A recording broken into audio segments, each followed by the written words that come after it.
여러분 안녕하십니까? CCNN 매거진 굿데이 첫 소식입니다. 지난 24일 진정한 평등을 바라며 나쁜 차별금지법을 반대하는 전국연합이란 이름의 대규모 시민단체가 창립식을 갖고 본격적인 활동을 시작했습니다. 진평연은 차별금지법의 문제점을 사회에 널리 알리고 지속적이고 강력한 입법 반대 활동을 이어갈 거라고 밝혔습니다. 조홍현 기자가 보도합니다. 전국 498개 단체가 참여하는 대형 시민연합단체가 창립식을 열고 앞으로 차별금지법 입법 반대 운동에 박차를 가하기로 했습니다.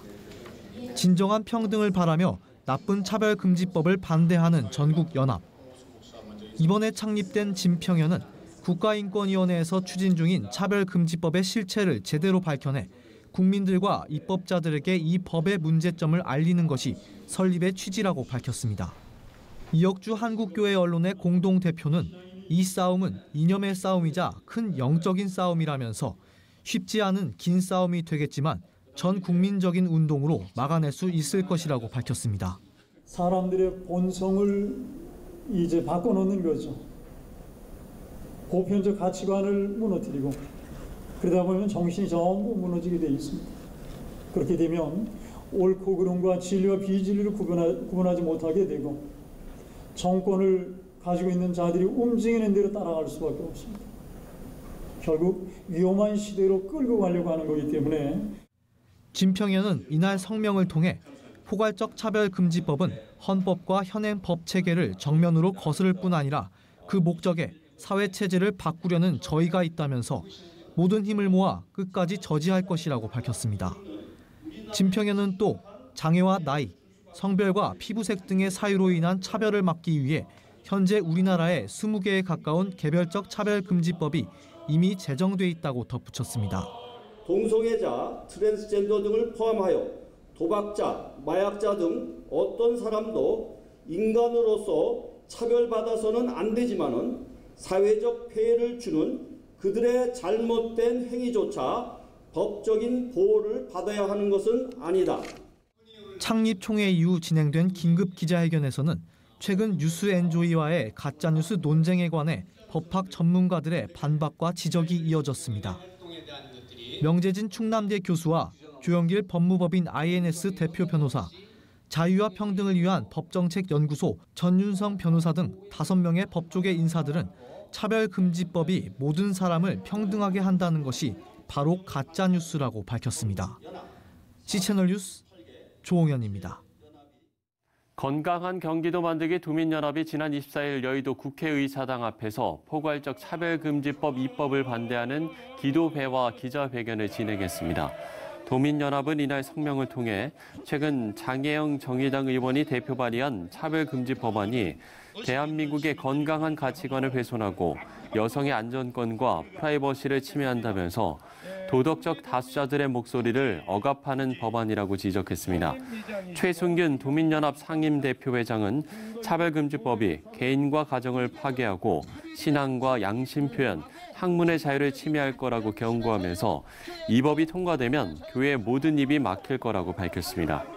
오늘 이 법안이 개인을 무너뜨리고 가정을 파괴하고 사회 질서와 거룩한 하나님의 교회를 무너뜨리고 신앙과 양심, 표현과 학문의 자유를 침해하는 악법이 되기 때문에 반대하는 것입니다. 건강한 경기도 만들기 도민연합은 경기도 산하 31개 시군 기독교연합회와 시민단체 등 500여 단체가 소속돼 있습니다. 네, 온누리교회가 다음 달 24일 부모 맞춤 전도 집회 행복 드림 콘서트를 개최합니다. 코로나19 확산 방지를 위해 유튜브 라이브로 진행되는 이번 행복 드림 콘서트에는 가수 이무송, 노사연 부부와 트로트 가수 신인선, 색소폰 연주자 이광재 등이 출연하고 이재훈 온누리교회 담임 목사가 메시지를 전할 예정입니다. 60세 이상 믿지 않는 부모 150명을 선착순으로 모집하며 행사에 앞서 8월 3일과 10일 두 차례에 걸쳐 요청 자녀 화상기도 모임이 진행됩니다.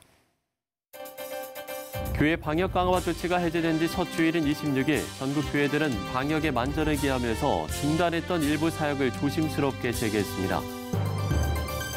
한국장로회 총연합회가 포괄적 차별금지법 제정을 반대하는 결의문을 발표했습니다. 한국세계선교협의회가 지난 23일부터 25일까지 평창포럼 2020을 열고 선교 전략을 모색했습니다. 박노훈 신촌성결교회 담임 목사가 국제구호기구 NGO 월드비전 제5대 이사장으로 취임했습니다.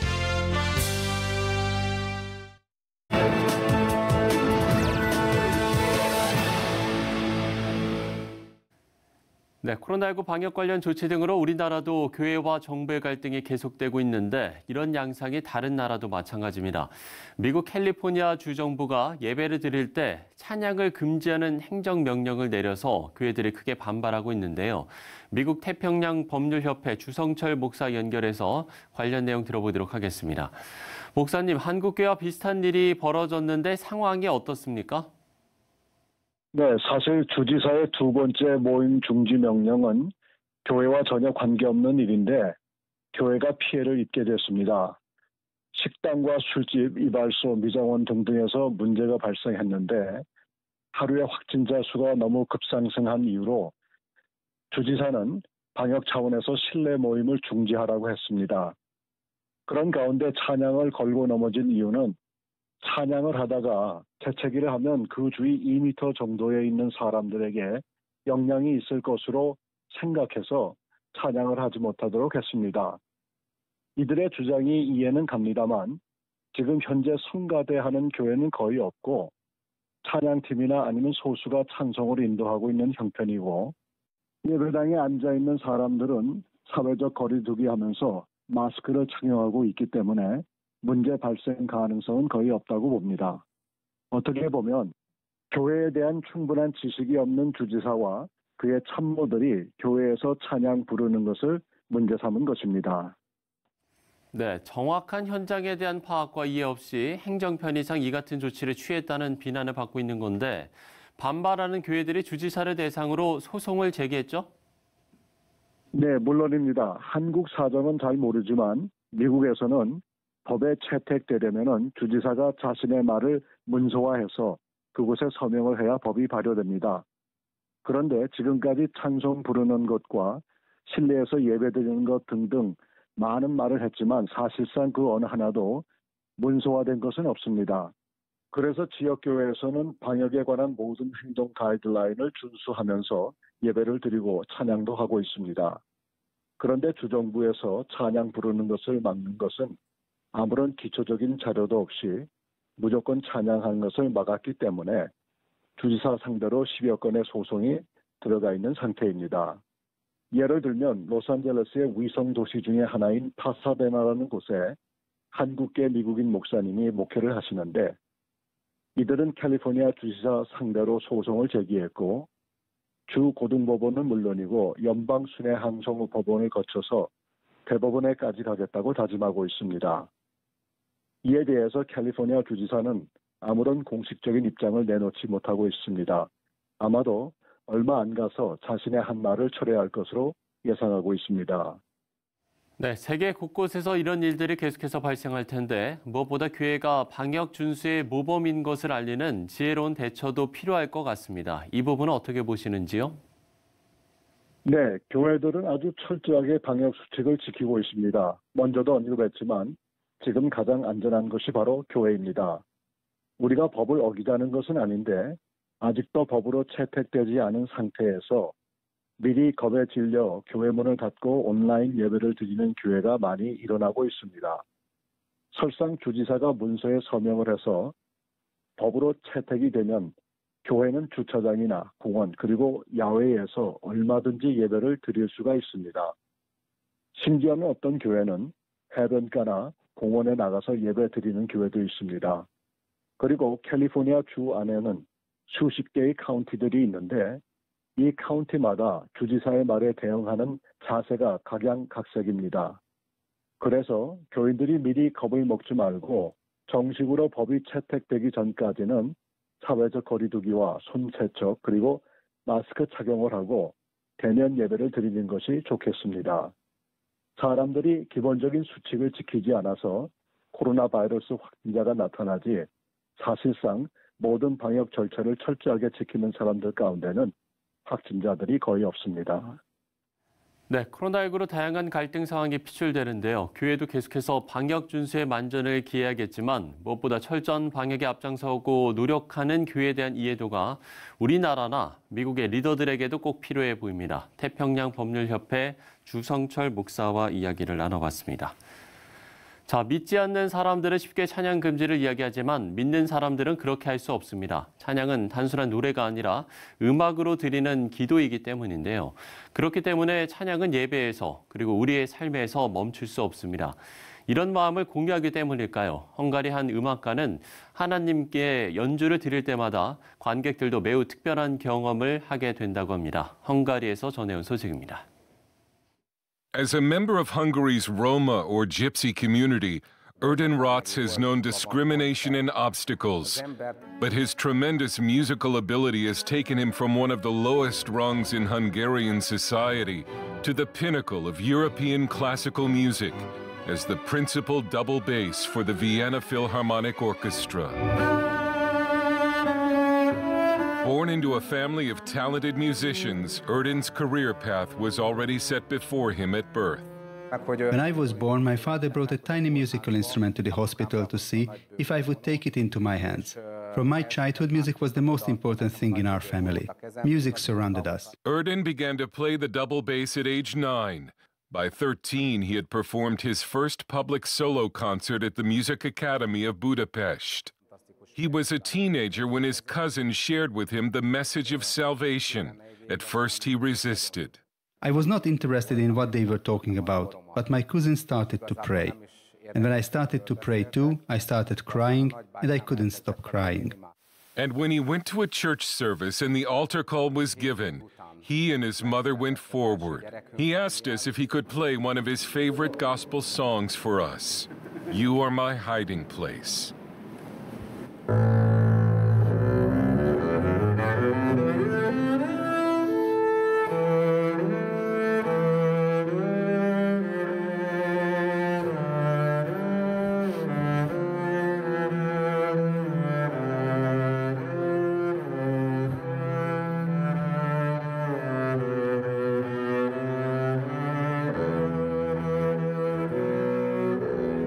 The Romani have lived in Hungary for centuries, having migrated from northern India. They're the largest minority in Hungary. They were victims of the Holocaust and still face discrimination across Europe. The Roma people should not be excluded from society, but included, so that we can share with them the love of God, so that they can be saved. And Erden says God has given the Romani special gifts. The Roma people have a special talent for arts and dance and music, and especially for improvised music. This is something that can't be taught. We are born with it. His career has taken him all over the world, but he says one of his favorite cities is New York, where at Carnegie Hall he has met and worked with such names as Yo-Yo Ma and Michael Tilson Thomas. Erden says when he plays, he offers his music as a sacrifice to God, and that makes a real difference in his performance. When I go on stage, I tell the Lord, I want to serve you with my music. Let it be a great sacrifice to you. And when an artist plays like this, it's a special experience for the audience.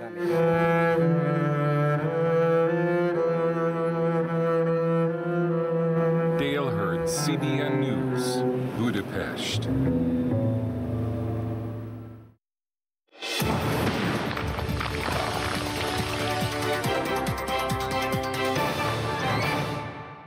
네, 오늘도 북한 관련 소식으로 함께하겠습니다. 고려대학교 남성욱 교수 스튜디오에 나오셨습니다. 교수님 안녕하십니까? 네, 안녕하십니까? 예.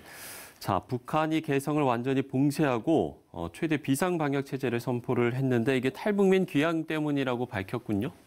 네, 아주 특이한 뉴스가 북한으로부터 전해졌습니다. 예. 일단은 이제 개성에서 코로나 바이러스가 나타났다라는 소식이죠. 예. 그동안에 북한은 코로나 바이러스가 사망자는 물론 확진자도 제로라고 주장을 했습니다. 뭐 WHO에서도 북한의 주장을 수용했고요. 그런데 지난주 개성에서 코로나 바이러스로 의심되는 사람이 나타났다. 보였다. 그런데 이 사람이 3년 전에 북한에서 월남했다가 다시 3년 만에 월북한 탈북민이 바이러스 검사에서 의심스러운 증상을 보였다. 이렇게 이제 보도를 함으로써 북한에서 두 가지가 이제 분명해진 것 같습니다. 네. 평양은 물론 개성에도 코로나 바이러스 환자가 발생했다. 그런데 이거를 남측의 책임으로 돌리는 듯한 보도를 하고 있습니다. 예. 왜냐하면 그동안에 비상방역 체계에서 북중 국경을 아주 봉쇄를 해서 뭐 철두철미하게 방역을 하고 있다고 그랬는데 이 최남단인 개성에서 바이러스가 발생했습니다. 이 원인 책임을 본인들에게 돌리기에는 너무나 많은 위험이 있죠. 그렇기 때문에 남측으로 돌리는데 마침 3년 만에 월북했던 김진일이라는 이제 24살의 탈북자가 의심스러운 증상을 갖고 있다고 함으로써 이게 남측에서 왔다. 북한은 지난 4월에도 남측에서 보내는 삐라나 전단, 뭐 물품에 코로나 바이러스가 묻어 있다라고 선전을 했는데 아마도 남북 간에 아주 바이러스를 둘러싼 진실 공방이 좀 있을 것으로 예상이 됩니다. 예, 일단 뭐 북한의 코로나 관련 상황은 잠시 뒤에 좀 짚어보고 먼저 개인이 이렇게 좀 월북을 할 수 있다는 상황이라는 거 이런 거는 이제 남북 모두에게 좀 다소 좀 충격적인 이야기 아닙니까? 그렇습니다. 이 비무장지대 155마일이라는 게 아주 철통 경비를 하고 있지만 이번 사례처럼 남북이 국경을 넘어가는 일이 발생합니다. 이번 월북은 비무장지대의 육상이 아닌 해상에서 이루어진 것으로 추정을 하고 있습니다.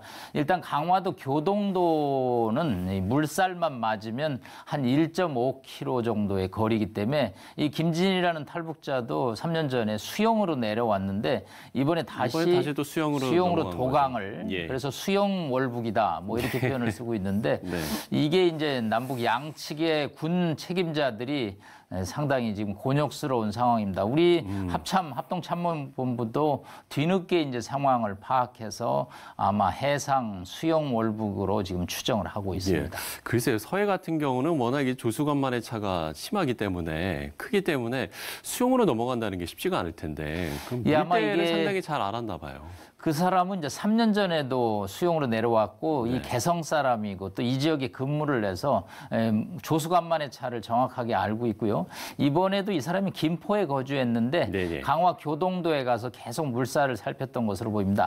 아마 물이 빠지는 이제 썰물에는 남북이 굉장히 수용할 수 있게 수면이 낮아집니다. 아마 그때가 되면 최단 거리가 한 1.5km니까 뭐 성인 남자가 수영만 좀 할 수 있다면 뭐 1.5km면 한강이 최장 800m거든요. 뭐 한강을 왕복한다는 정도니까 뭐 월경 수영 월북이 가능할 것으로 보입니다. 뭐 어쨌든 이번 사건으로 지금 국내 탈북민의 상황들을 좀 돌아볼 필요가 있다. 이런 좀 의견들도 나오고 있는 것 같아요. 두 가지입니다. 이 사람이 와서 이제 김포에 거주하면서 전문대학을 이제 다녔고요.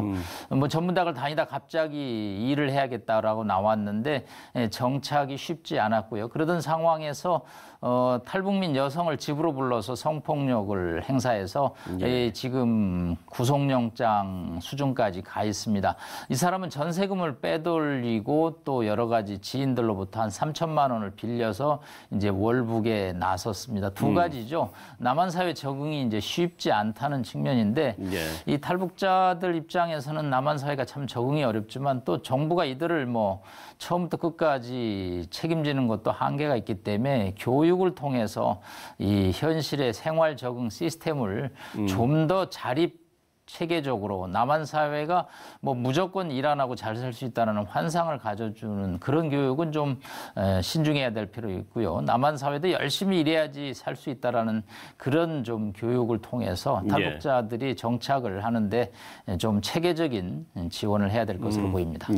앞서 이제 이야기를 했던 북한의 코로나19 관련 좀 이야기를 해볼 텐데 공개적으로 일단 이런 대대적인 정책을 발표한 게 처음이라서 북한의 지금 코로나19 상황이 상황이 좀 심상치 않은 게 아니냐 이런 좀 분석들이 좀 많은 것 같아요. 네, 그동안에 뭐 여러 차례 비상회의를 김정은 위원장 주재로 했는데 네. 이번에 그 조선중앙TV 방송을 보니까 좀 상당히 격앙돼 있는 표정이었고요.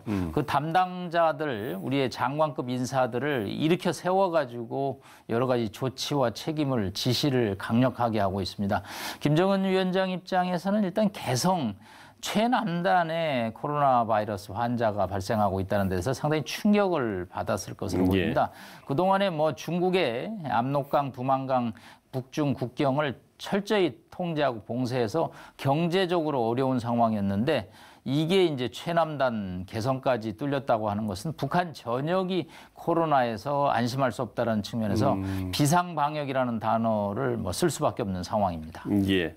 아마도 이번 주에 뭐 북한 관련 뉴스들이 계속해서 나오지 않을까 싶은데 좀 지켜봐야 될 것 같습니다. 자, 미중 갈등 상황도 저희가 짚어보겠습니다. 미국이 휴스턴 주재 중국 총영사관 폐쇄 명령을 내렸는데 파장이 상당히 좀 큰 것 같네요. 네, 사실 뭐 총영사관 폐쇄 명령은 외교관계 단절의 직전 단계일 정도로 최악의 상황입니다. 이 휴스턴은 1972년에 닉슨과 마오의 정상회담 이후에 최초로 개설된 이 총영사관입니다. 상당히 의미가 있죠. 그런데 왜 이 총영사관을 폐쇄할까? 미국 FBI 입장에서는 이 휴스턴 총영사관이 바이러스를 비롯한 미국의 첨단 의학 기술을 빼돌리는 본부의 역할을 했다. 특히 이제 휴스턴은 텍사스 일대에서 MD 앤더슨 병원이라든가 베일러 의대라든가 미국의 유수 의학 시설 센터들이 몰려 있습니다. 예. 아마 휴스턴 총영사관 측에서 이제 거기에 관련되는 의학 의료, 첨단, 백신 개발 그런 자료들을 빼돌리는 역할을 했다라고 미국이 추정을 하고 있습니다. 예. 이에 대해서 이제 중국 역시 청두에 미국 총영사관 폐쇄로 맞불을 놓고 있습니다. 일단은 처음에는 버텼습니다만은 시진핑 주석이 이제 휴스턴 폐쇄에 이제 동의함으로써 양측이 일단 추방, 맞교환, 맞폐쇄로 격렬하게 대응을 하고 있습니다. 예. 지금 이 미중 갈등이 뭐 대선용이다 이런 좀 이야기들도 나오는 것 같은데요. 교수님께서 이 부분은 좀 어떻게 보세요? 두 가지입니다. 대선용도 되고 대선이 끝나도 지속된다. 무슨 얘기냐면 중국의 국력이 미국의 국력의 70에서 80%까지 육박을 하고 있습니다. 미국 입장에서는 중국을 지금 누르지 않으면 이제 중국이 미국을 뛰어넘을 수 있다라는 위기감을 갖고 있습니다. 그래서 이게 트럼프 대통령이 이제 대선을 앞두고 중국 때리기로 시작을 했지만 이것은 앞으로 11월 4일 미국 대선에서 존 바이든 후보가 당선이 되더라도 미국의 중국 때리기는 지속될 것으로 보입니다. 그렇기 때문에 이 G2 국가의 극렬한 국력 경쟁은 당분간 지속될 것으로 전망이 됩니다. 글쎄요, 뭐 북한 문제는 생각보다 별로 좀 이 대선에 있어서 별로 뭐 득이 안 될 거다 이렇게 좀 판단을 했을까요? 아무래도 북한 뉴스는 일회용, 일시용이고 약간 사진 찍기용이 좀 강하고요. 중국 이슈는 이게 미국 사람들의 실질적인 삶에 직결되기 때문에 지속적인 때리기가 아마 지속될 것으로 보입니다. 예. 자, 마지막으로 좀 미국 대선 이야기도 좀 저희가 좀 해봤으면 좋겠는데 일단은 지금 여론은 좀 조 바이든 전 부통령의 좀 우세를 좀 점치는 것 같습니다. 근데 저희가 좀 앞서 이제 대선을 좀 돌이켜 보면 당시에도 일단 힐러리 클린턴이 좀 우세하다 이렇게 했지만 결과를 보니까 트럼프 대통령이 당선됐잖아요. 이번에도 좀 글쎄 좀 어떻게 전망을 해볼 수 있을까요? 2016년에 이제 힐러리 클린턴과 이 트럼프 대통령이 붙었습니다. 당시에 한 7 내지 8% 정도 힐러리 후보가 앞섰죠. 뭐 제 기억으로도 거의 다 이제 힐러리 클린턴의 이겼죠. 우세를 점쳤던 것 같아요. 그런데 이제 거기서 간과했던 게 샤이 트럼퍼. 지지 의사를 공개적으로 표명하지 않지만 나 트럼프 지지한다라는 인물들이죠. 그게 미국 중간에 위스콘신, 오하이오, 플로리다 등 이 스윙 스테이트 왔다 갔다 선거 때마다 한 번은 공화당, 한 번은 민주당 하는 그 스윙 스테이트의 샤이 트럼프들이 결국은 전체 투표인 수에서는 졌지만 유권자 선거인단을 이제 가져가는 독식 투표제에서 트럼프 대통령이 앞섰는데 이번에 그러면 샤이 트럼프가 얼마나 있을 것이냐에 관해서 일단 전문가들은 현재 10% 이상 차이가 났고 샤이 트럼프가 2016년 선거보다는 적을 것이기 때문에 여전히 한 51%의 바이든 후보에 우세를 끼치는데 워낙 트럼프 대통령이 예측 불가능한 사람이기 때문에 네. 지금 지난주로 100일을 맞고 있고 이제 한 95일째 들어가고 있는데 11월 3일까지 여전히 10월에 옥토버 서프라이즈, 10월에 뭐 그러니까요. 대반격이라든가 아직도 변수가 남아있기 때문에 여전히 조심스러운 상황입니다. 95일이면 어떻게 보면 짧은 시간일 수도 있고 어떻게 보면 상당히 긴 시간일 수도 있잖아요. 트럼프 네. 대통령 입장에서는 상당히 긴 시간일 것으로 보입니다. 일단은 지켜봐야 될 것 같습니다. 자, 북한 관련 소식 고려대학교 남성욱 교수와 이야기를 나눠봤습니다. 교수님 오늘 말씀 고맙습니다. 감사합니다.